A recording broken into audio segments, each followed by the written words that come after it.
ओम नमः शिवाय। ओम नमः शिवाय। ओम भगवते वासुदेवाय नमः। मित्रों, श्रावण माह के इस पवित्र महीने में भगवान भोलेनाथ को प्रथम प्रणाम करते हुए मैं राकेश परमार आप सबको भी सादर प्रणाम करता हूँ। मित्रों, आज तो सबसे बड़ा बात मैं चूंकि उत्तर प्रदेश का हूँ, उत्तर प्रदेश के यशस्वी मुख्यमंत्री माननीय योगी आदित्यनाथ जी ने कोरोना महामारी को जितनी दृढ़ता से नियंत्रण किया है वो बधाई के पात्र हैं। भारतवर्ष के सबसे बड़ा राज्य होने के बावजूद भारतवर्ष के सभी राज्यों से सबसे कम कोरोना मरीजों की संख्या है हमारे उत्तर प्रदेश में। दूसरा, जितनी त्वरित ठीक होने की संख्या उत्तर प्रदेश में है उतना किसी प्रदेश में नहीं है। मैं उत्तर प्रदेश के नागरिक होने के नाते अपने मुख्यमंत्री माननीय योगी जी को सादर प्रणाम करता हूँ, बहुत बहुत मुबारक और बधाई देता हूँ। माननीय योगी जी ने कुछ दिशा निर्देश जारी किए, कुछ पाबंदियां लगाई। हालांकि समाचार चैनलों पर तो लॉकडाउन शब्द का इस्तेमाल होने लगा। सभी ने कहा कि भाई आज उत्तर प्रदेश में 10 तारीख से 13 तारीख तक लॉकडाउन हो गया, लेकिन समाचार चैनल वाले आवेग में कई बार ध्यान नहीं दे पाते, बोल नहीं पाते हैं। हालांकि उनको ये बताना चाहिए कि लॉकडाउन, अनलॉकडाउन और प्रतिबंध में क्या अंतर होता है, लेकिन मैं समझ रहा हूँ कि वो खुद समझेंगे तब ना आपको समझाएंगे। तो खुद ही नहीं समझते तो आपको क्या समझाएंगे। खैर, कुछ प्रतिबंधें हैं, लेकिन प्रतिबंध की ना अवधि मुझे अच्छा नहीं लग रहा। मतलब उन्होंने 10 बजे से 5 बजे भोर तक में प्रतिबंध लगाए। ये समय तो अमूमन प्रतिबंधित समय ही है, क्योंकि हर शरीफ आदमी करीब करीब 10 बजे तक घर आ जाता है। हमारे जैसे लोग, कुछ आप लोगों से फेसबुक पर बात करते हैं, कुछ लोग टीवी देखते हैं, कुछ लोग समाचार, सिनेमा, मनोरंजन के साधन, उसके बाद सो जाते हैं। मतलब ये जो समय जोगी जी ने बताया वो चोरों के लिए और रखवालों के लिए। मतलब पुलिस सड़क पर होती है या चोर सड़क पर होता है या कोई इमरजेंसी और जरूरी वाला सड़क पर, क्योंकि रात 10 बजे से लेकर के 5 भोर बजे तक आम सामान्य जनजीवन सड़क पर नहीं होता है। तो वो मैं नहीं समझ पा रहा कि इन समय में प्रतिबंध करके वो क्या हासिल करना चाहते हैं। ये तो जोगी जी और विद्वान लोग बताएंगे, क्योंकि ना तो मैं डॉक्टर हूँ कि कोरोना के फैलने की वजहों पर मैं चर्चा करूं या मैं कहूं कि ये वजह से नहीं हो सकता, ये मुझको ज्ञान नहीं है। तो इस विषय में मैं नहीं कहूँगा, लेकिन योगी जी ने जो प्रतिबंध लगाया है, मैं आप सबसे हाथ जोड़ कर प्रार्थना करता हूँ कि इस प्रतिबंध का पालन किया जाए, ये आपके लिए है। खैर मित्रों, आज एक और बात हुई। आज स्वास्थ्य मंत्रालय के हिसाब से ये बताया गया कि शायद देश में कोरोना मरीजों की संख्या बहुत ज़्यादा अब हो गई है। अब ये निंदनीय, चिंतनीय नहीं, ये दुखी करने वाली बात है, घबराने वाली बात है। WHO ने कहा है कि अब ये हवा में भी असर कर रहा है। मतलब हवा से भी एक दूसरे में संक्रमण होगा। मतलब अब आप लॉकडाउन में अपने घर में हैं तो सुरक्षित नहीं है, क्योंकि हवा तो आपके घर में जा रहा है। तो ये एक बड़ा ही चिंता का विषय है और इस विषय पर हम सब लोगों को अपने घर में भी फेस मास्क, गमछी उमछी लगा करके रहने की आवश्यकता है। ऐसा मैं आप सबसे अनुरोध करता हूं कि अगर आप घर में रहें तब भी अब मास्क, गमछी, कोई चीज़ का इस्तेमाल करें, ताकि अगर हवा से इसका ट्रांसमिशन का खतरा है तो वो आप घर में भी खतरे में हैं। आप ये मत समझिए कि मैं किसी के संक्रमण में नहीं आया तो मैं निश्चिंत हूँ। अगर हवा में है तो हवा तो बिना हवा का आप जिएंगे नहीं, और हवा आपके अंदर घर में आ रहा है, मतलब संक्रमण के साथ आ रहा है। ऐसा WHO ने कहा है। मैं इस पर कुछ नहीं कर रहा, मैं WHO की बात आपको कन्वे कर रहा हूँ अपने भाषा में। खैर, इन सबसे बड़ी बात आज जो सबसे अहम, बड़ा ज़रूरी और इम्पोर्टेंट बात था, वो था हमारे भारत में खादी, खाकी और अपराधी का मजबूत होता गठबंधन दिनों दिन मजबूत होता। मतलब ये आज से नहीं, बहुत पहले से है। हम पहले से भी देख रहे हैं कि ये गठबंधन हमेशा से लोगों पर आतंक मचाता रहा है। यूपी हो, बिहार हो, बंगाल हो, मध्य प्रदेश हो, महाराष्ट्र हो, हमने देखा है कि एक मामूली आतंकवादी सिवान का लालू जी के संपर्क में आकर के इतना बड़ा हो गया कि उसके घर से AK-47, 56 और कई हथियारें मिलने लगी। हमने देखा कि उत्तर प्रदेश में नेताओं के संपर्क और संसद में रहने से कुछ अपराधी इतने हो गए। वीरेंद्र बाबू, क्या है आप कैमरे पर आकर के बोलना चाहते हैं? बार बार कैमरे पर आते हैं, बोलते नहीं। अगर बोलना चाहते तो कृपया लिखिए। सादर, हाँ वीरेंद्र बाबू नमस्कार, बच्चा बाबू को सादर प्रणाम। मेरा ये कहना है कि तीनों दिन बढ़ती खादी, खाकी और अपराधी के गठजोड़ को अगर हम लोग चुनावी मुद्दा नहीं बनाएंगे तो ये टूटेगा नहीं। क्योंकि नेताओं को बड़ा मुफीद लगता है कि वो एक गुंडे को सरपरस्ती दे दे, उसका जमानत प्राइमरी स्तर पर कराने लगे और उनके लिए वोट छापने लगे। अब उससे आसान नेता को क्या होगा? क्योंकि आपको चुनाव में वोट लेने के लिए आपको अपनी नीति बदलनी पड़ेगी, नीति बनानी पड़ेगी, आपको जनता के लुभावन का काम करना पड़ेगा, जनता से रोज रोज मिलना पड़ेगा, जनता के दुख दर्द को समझना पड़ेगा। जबकि उसके उलट ये होगा कि आपको एक गुंडे को बस प्रश्रय दे देना कि हेलो हाँ मैं तेरे साथ हूँ, तू लूट खसोट करता रहो, पुलिस में मैं बोल दूंगा। अब नेताजी का पुलिस जी का फोन आ जाएगा, इतना बार बार पुलिस के हम फोन आ गए तो पुलिस कहेगा यार हम ही क्यों दुखी हो रहे हैं, फिर हम भी साठ काट कर ले, आखिर मैं पकड़ूंगा। उसके बाद फलाना जी का फोन आ जाएगा तो चल भाई तेरी भी चुप मेरे भी चुप, जो नेताजी को कर रहा हूँ मेरे को कर, उनके लिए चुनावी मदद करता तो मेरे को कुछ आर्थिक मदद कर। अब स्थिति ये हो जाएगी कि जब बाढ़ ही खेत खाने लगेगा तो उस खेत का क्या होगा? जब रखवाला ही रक्षक ही भक्षक बन जाएगा तो क्या होगा? ये मैं सिर्फ विकास दुबे पर ही चर्चा नहीं कर रहा हूँ। मैं विकास में बहुत मामूली आदमी है, विकास दुबे मेरे स्तर का आदमी नहीं है कि मैं उस पर कोई चर्चा करूँ।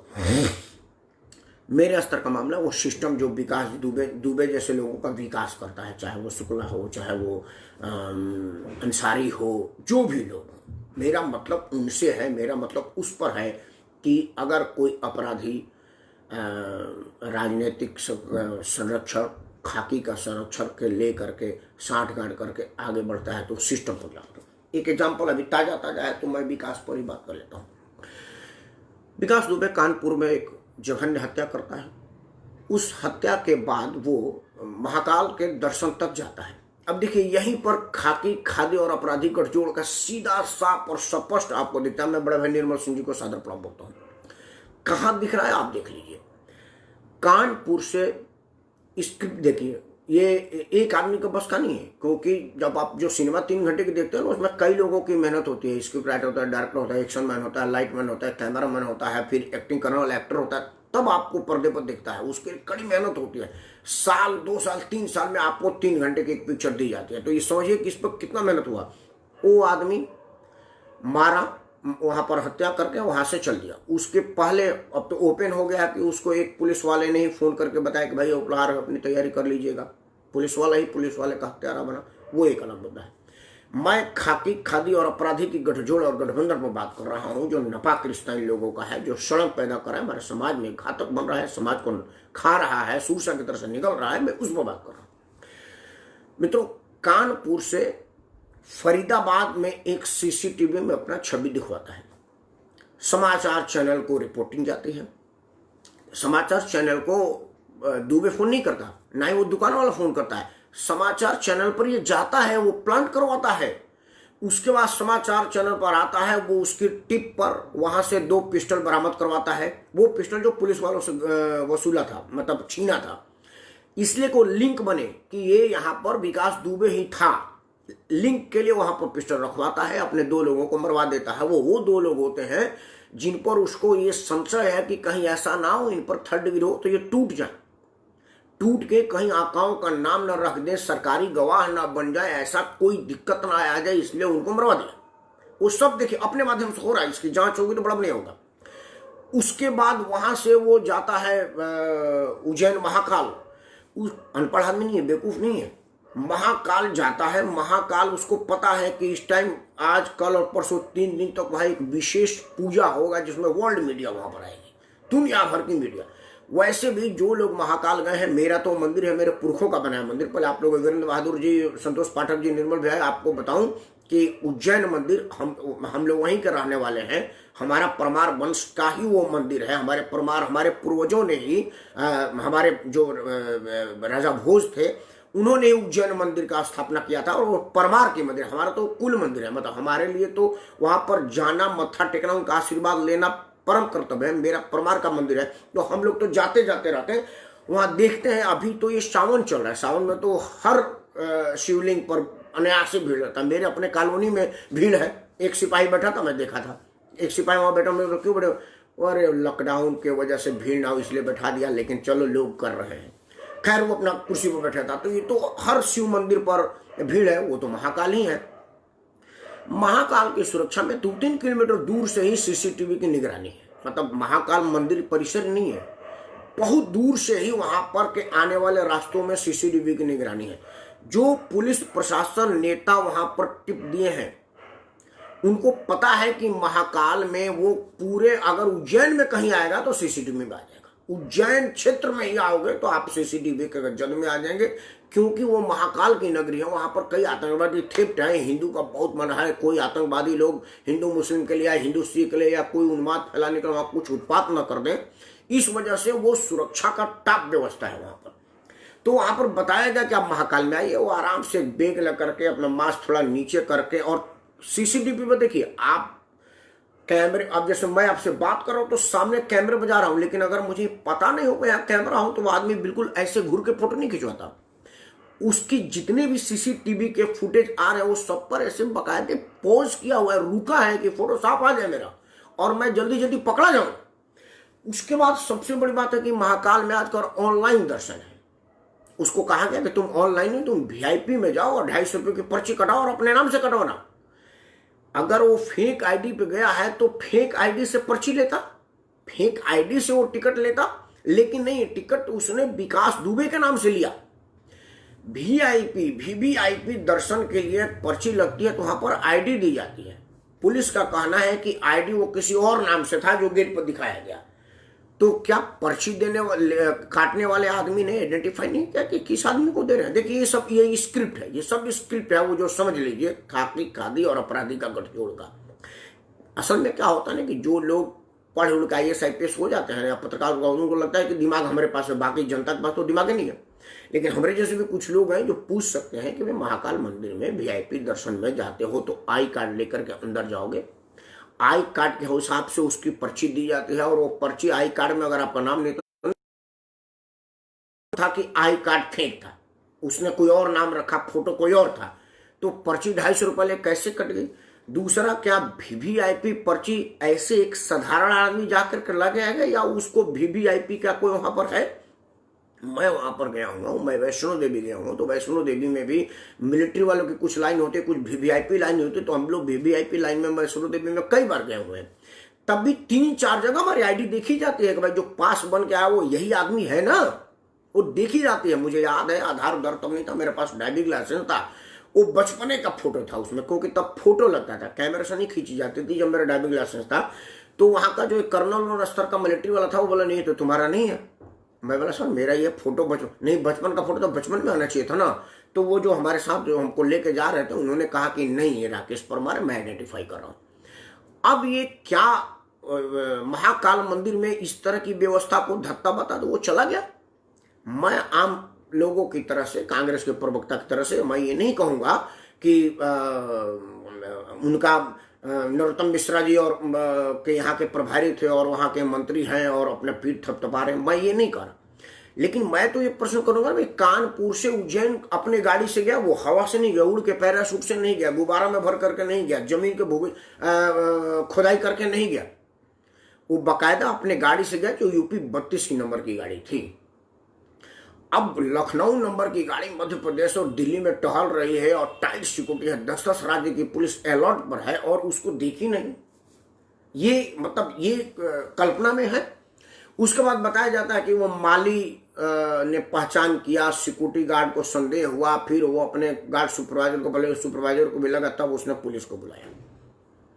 अब सवाल यही उठता है कि भाई जो 5 लाख रुपए का योगी जी ने इनाम रखा है वो किसको दिया जाएगा? योगी वो मालिक को दिया जाएगा, सिक्योरिटी देगा कि नरोत्तम मिश्रा जी को देगा? तो नरोत्तम मिश्रा जी सबसे पहले आकर के बोले हैं कि हमारी पुलिस ने पकड़ लिया अपराधियों को, कोई मतलब सबसे पहले नरोत्तम मिश्रा और शिवराज चौहान ने अपना पीठ थपथपाया है। तो 5 लाख रुपये पर मैं बड़ा चिंतित हूँ कि शिवराज चौहान ले जाएंगे कि नरोत्तम मिश्रा ले जाएंगे।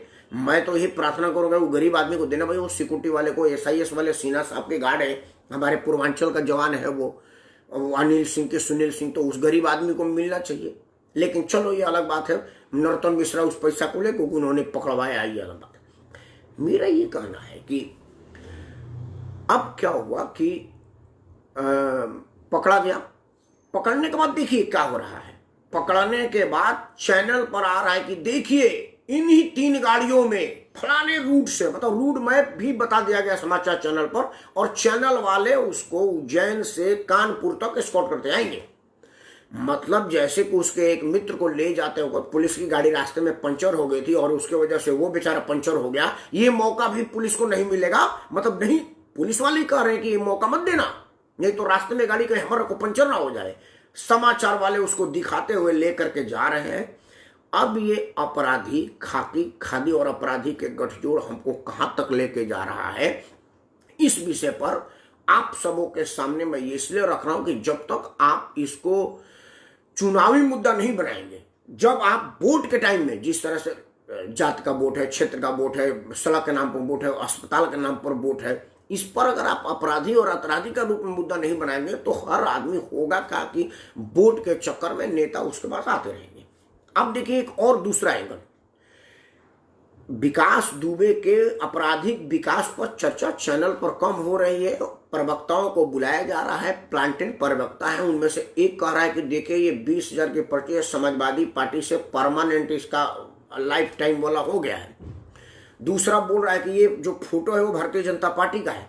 तीसरा कह रहा है कि वो जो बहुजन समाज पार्टी से तो चुनाव लड़ने की योजना ही बना दिया था। मतलब उत्तर प्रदेश के 3 बड़ी पार्टियां भाजपा, सपा और बसपा का नाम उसको जोड़ दिया गया। अब बीच में कांग्रेस मजे ले रही है कि चलो हमारा नाम नहीं लिया है।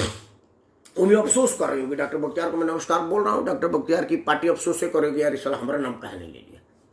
मेरा ये कहने का मतलब है कि जो आदमी सरेआम एक दर्जा प्राप्त मंत्री को थाने में गोली मार दिया हो और उसका कुछ नहीं हुआ, तो ये तो पुलिस वाले मंत्री से बहुत नीचे होते हैं भाई, बहुत छोटे होते हैं। फिर क्या होगा मैं आपको आज ही बता देता हूं कि सीन क्या होगा। ये जाएगा जेल, जेल तो जाएगा, वो तो आराम से जाएगा क्योंकि वो पुलिस के सामने सारा कबूल कर लिया है। कोर्ट में जाके सारी बातें मुकर जाएगा जो उसने उज्जैन पुलिस को दिया है, या जो उत्तर प्रदेश पुलिस जैसे पूछेगी, बोला पूछने की जरूरत नहीं है, लिखवा लो मैंने मारा, मैंने साजिश का, मैं पेट्रोल डाला था, मैं आग लगाने वाला था, मैं बंदूक लिया, फलाने नंबर को बोला, वो सब कुछ कह के साइन करेगा। चार्जशीट बन करके कोर्ट में जाएगी। कोर्ट में जाते हुए उसको मालूम है इतना अपराधी साथी है, उसके गवाही देने, उसका एडवाइस देने वाले इतने बड़े बड़े पुलिस अफसर हो, जिसका आईजी डीआईजी स्तर का पुलिस वाले से सांठगांठ के नाम पर पता चल रहा है, जिस पर एसओ और डीसीपी स्तर के आदमी का संबंध चल रहा है, जिसकी खौफ इतनी है कि अपना सीओ पीसीएस अफसर की कोई बात नहीं सुन रहा। पीसीएस अफसर की रिकमेंडेशन को एसपी साहब ऐसे दबा के बैठे हैं जैसे बचपने के लव लेटर छुपा के आदमी तकिए में रख देता है और पता नहीं चलता कि कहां रखा हुआ है। ऐसा आदमी कोर्ट में जाकर के मुकर जाएगा कि मैंने बयान नहीं दिया, पुलिस वाले ने पीट के हमसे लिखवाया है, और अगर सब बयान है तो गवाह लाइए।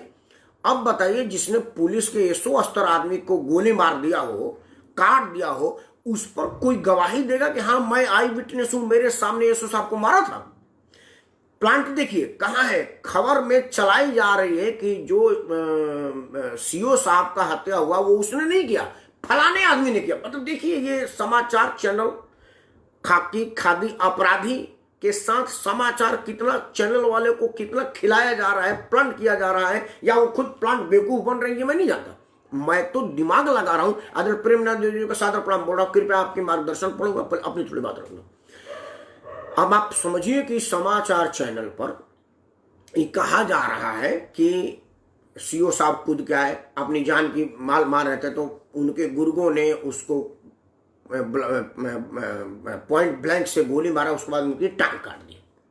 मतलब एक छवि बनाई जा रही है, ये परसेप्शन बनवाया जा रहा है कि विकास दुबे ने नहीं मारा। जब समाचार पर ये परसेप्शन ही बिल्डअप हो जाएगा कि विकास दुबे मारा नहीं, तो बोलेगा कि मैं साजिश में तो था नहीं। ये टीवी देखिए फरीदाबाद में मैं था उस दिन, उसके पहले 4 दिन पहले मैं जैतपुर में, मोड़बन में, बदरपुर में, भटकल कॉलोनी में, फलाना कॉलोनी में अपने चाचा मौसी दादा दादी क्या था, क्योंकि उसने अपने आप को सीसीटीवी में गिरफ्तार करवा लिया है, सीसीटीवी में कैद करवा लिया है फरीदाबाद के, उसमें और भी 2-3 जगह वो करवा लिया होगा, और कहेगा कि मैं तो 4 दिन पहले से ही फलाना जगह था, वहां तो था ही नहीं मैं, और इस बात की विटनेस देने के लिए उसी के पुलिस वाले लोग मिल जाएंगे, उसी के किराए के गवाह मिल जाएंगे कि हाँ जी ये तो बदरपुर में आया हुआ था, मैंने देखा था, दिल्ली के चिड़ियाघर घूमने आया था, टिकट नहीं मिली कोरोना की वजह से तो फरीदाबाद जा रहा था जब पकड़ा गया। वो अपनी ये सब कुछ बिल्डअप कर रहे हैं और समाचार वाले इस पर परसेप्शन बिल्डअप कर रहे हैं जो जनमानस में बताया जा रहा है। मैं भी एक आदमी हूँ, साधारण आदमी हूँ, प्रेमनाथ द्विवेदी जी बख्तियार हैं, ये लोग कहेंगे यार समाचार में तो आ रहा था कि इसने नहीं मारा और मारा, और जो मारा उसको पुलिस ने मार दिया। मतलब ये सब आप समझिए, पुलिस कह रही है कि जिसने सीओ साहब को मारा वो इनकाउंटर हो गया, उसको लाते हुए टायर पंचर हो गया था। मतलब जो गवाह आते उनको मार दिया गया और जो गवाह आएंगे उनको मार दिया जाएगा। मतलब ये आदमी वापस 1.5 साल बाद आएगा और उसके बाद और डबल पावर से, पहले 1000 रुपया कंपनियों से लेता होगा तो अब 10,000 रुपया कंपनियों से लेगा, क्योंकि देखो हमने मंत्री को मारा, मेरा कुछ नहीं हुआ, मैंने सीओ को मारा, मेरा कुछ नहीं हुआ, तुमको मारूंगा तो क्या होगा, जल्दी से कमा करके यहाँ खून बेच के किडनी बेच करके दो। और मित्रों इसका एक और बड़ा गलत पहलू और दुखद पहलू है प्रेमनाथ द्विवेदी जी का, मैं इस पर आशीर्वाद चाहूंगा। सोशल मीडिया में अब इसको जातीय रंग दिया जा रहा है। कुछ बेवकूफ, मूर्ख, नालायक और दिग्भ्रमित लोग जिनके पास दिमाग नाम की कोई चीज नहीं है, उनका दिमाग सड़ चुका है, ऐसे लोगों का मैं वक्तव्य पढ़ रहा हूं। मुझे बड़ा अफसोस हो रहा है कि वो कह रहे हैं कि अच्छा तो ये विकास दुबे था इसीलिए जल्दी से गिरफ्तार हो गया और ब्रजेश सिंह अभी गिरफ्तार नहीं हुए, अंसारी गिरफ्तार नहीं हुआ, दिल्ली वाला 7 गिरफ्तार नहीं हुआ। ये सब ठीक है कि दिल्ली वाला 7 क्यों नहीं गिरफ्तार हुआ ये प्रश्न बनता है, अंसारी क्यों नहीं गिरफ्तार हुआ ये प्रश्न बनता है, ब्रजेश सिंह तो खैर जेल में ही है। अब मेरे जो प्रश्न है कि उन मूर्खों को पूछो कि अगर ये पंडित ही हैं तो आप पहले जान लीजिए, मैं प्रेमनाथ द्विवेदी से क्षमा चाहता हूं, मैं अमूमन क्षत्रिय ब्राह्मण नहीं करता, बट प्रेमनाथ द्विवेदी जी कुछ लोगों ने लिखा तो उनको भी बोलना पड़ेगा, ये वीडियो वो भी देख रहे हैं, उनको भी मैं देख रहा हूं, उनका नाम नहीं रखूंगा, जो लोग मेरे को बात आपने फेसबुक पर लिखे वो भी देख रहे हैं। अब देखिए विकास दुबे षड्यंत्रकारी, गोली मारने वाला अपराधी, जिसको मारा वो मिश्रा जी थे, जिसने टिप दिया वो तिवारी जी थे, जो दूसरे वाले को मारा वो उपाध्याय जी थे, जो तीसरा में मारा गया वो अग्निहोत्री जी थे। मतलब इसमें जितने लोग ना मारने और मरने में है और षड्यंत्र में है, रिपोर्टिंग देने में, वो सबके सब पूछे पंडित जी लोग ही हैं। मतलब विकास दुबे ने किसी राकेश परमार को नहीं मारा, किसी डॉक्टर बख्तियार को नहीं मारा, किसी राम तिवारी ब्राह्मण यादव जी को नहीं मारा। मारने वाला ब्राह्मण, मरने वाला भी ब्राह्मण। अब आप समझ लीजिए कि आप मरने वाला ब्राह्मण नहीं है, मतलब वो जो मिश्रा जी सीओ थे उनको आप ब्राह्मण नहीं मानते, अब दुबे ही ब्राह्मण है। मतलब अगर अपराधी है तो ठीक है और अपराधी पुलिस अफसर है तो आपका जाति का नहीं है। मैं यहाँ पर गुप्तेश्वर पांडे का बात रखना चाहूंगा, बिहार के डीजीपी हैं, हालांकि पता ना क्यों आजकल डीजीपी साहब और हमारे बलिया के कलेक्टर साहब फेसबुक पर बहुत आने लगे, मतलब उस सब लोगों को बड़ा दिखास में, राम मनोहर लोहिया एक बार बराबर कहते थे कि छपास, दिखास और भरगास में ध्यान रखना चाहिए, इससे आदमी की स्थिति खराब हो जाती है। तो वो कुछ गुप्तेश्वर पांडे जाकर छपास उपास और दिखास में ज्यादा, मतलब दिखास मतलब दिखावा, छपास मतलब छपना। गुप्तेश्वर पांडे जी ने अपने इंडिया न्यूज को बताया कि देखिए ये बहुत ही गलत है, बहुत ही निंदनीय है कि लोग उसको जाति का नेता मान लेते हैं। गुप्तेश्वर पांडे जी आप उत्तर प्रदेश में काहे परेशान हो रहे हैं, मध्य प्रदेश में काहे जा रहे हैं? सबसे पहले आपके बिहार में आपके डीजीपी होते हुए कितने जातीय गुंडे हैं, आप उन पर पहले ध्यान रखिए ना भाई। नीतीश कुमार और लालू प्रसाद के साथ कितने गुंडे हैं, कितने जातीय गुंडे हैं, आप उन पर पहले चर्चा करिए ना भाई। आपके यहाँ सिवान का सबसे बड़ा गुंडा जिसके यहाँ AK-47 राइफल मिल जाए, इसका दाऊद इब्राहिम से संबंध साबित हो चुका, उसका तब कुछ कर नहीं रहे। आपको काहे उत्तर प्रदेश में परेशान है, काहे मध्य प्रदेश में परेशान है? आपको अपने प्रदेश में देखना चाहिए कि बिहार में कितने गुंडे हैं जातीय आधार पर। बिहार से ज्यादा जातीय आधार पर गुंडे कहीं है? बिहार में पढ़े लिखे समझदार हमारे वीरेंद्र बहादुर सिंह जी है, बच्चा बाबू एक स्वतंत्रता सेनानी परिवार के हैं। इनके परिवार में राजेंद्र प्रसाद जी इनके यहाँ आए हुए हैं, इनके परिवार में चंद्रशेखर जी की रिश्तेदारी है, बाल्यकाल इनके परिवार में गुजरा हुआ है। इनके पिता दादाजी फ्रीडम फाइटर थे, अपनी पूरी कमाई लगा के स्कूल बना दिया। ऐसे लोगों को इसलिए नहीं पूछा जा रहा क्योंकि क्षत्रिय है, और अगर ये यादव होते कोई और होते तो पूछ लिया जाता, या ये गुंडा होते तो पूछ लिया जाता। लेकिन बच्चा बाबू वीरेंद्र बहादुर सिंह जिनका नाम है, वो चूंकि क्षत्रिय है, गुंडा नहीं है, किसी का अपहरण नहीं किया, किसी को गोली नहीं मारा, कहीं गुंडे रंगदारी नहीं किया, इसलिए राजनीति में कोई नहीं पूछ रहा है। यही स्थिति है। तो आप गुप्तेश्वर पांडे जी बिहार का देखिए, उत्तर प्रदेश बाद में आइएगा, बाकी बातें मैं करूंगा। इसके पहले कुछ लोगों ने मेरे को मार्गदर्शन दिया, मैं चाहता सबका मार्गदर्शन पढ़ूं। अभिषेक को शुभ आशीर्वाद। आदरणीय प्रेम दादी जी लिखा कि जिस प्राइवेट सुरक्षा रक्षक के प्रथम दृष्टि में उस खुखार आतंकवादी को पहचाना वो अमदनीय है, उसे उचित पुरस्कार मिलना चाहिए था। यदि शारीरिक क्षमता और वांछनीय शैक्षिक योग्यता हो तो उसे पुलिस सीधे भर्ती करे। नहीं भर्ती होगा, वो भर्ती नहीं होगा, क्योंकि अगर वो भर्ती होने योग्य होता ना तो हो जाता। उसकी योग्यता यह है कि वो सिंह है। उसकी सबसे बड़ी जो डिमेरिट है ना द्विवेदी जी, वो सिंह है। सुनील सिंह नाम है उसका, क्षत्रिय बिरादरी से है। क्षत्रिय, ब्राह्मण, भूमिहार, बनिया, ये जो स्वर्ण समाज है ना, इनकी सबसे बड़ी डिमेरिट है कि आप स्वर्ण, तो आपको कोई सरकार नहीं भर्ती करेगी, कोई। वो तो शुक्र हो सिन्हा साहब का, SIS वाले का, जिन्होंने उसको बिल्कुल जवानों जैसा ट्रेनिंग दिया है। वो नहीं होगा, आपका कहना नहीं माना जाएगा, इसलिए कि हम इस समाज में सांस लेते हैं जहां पर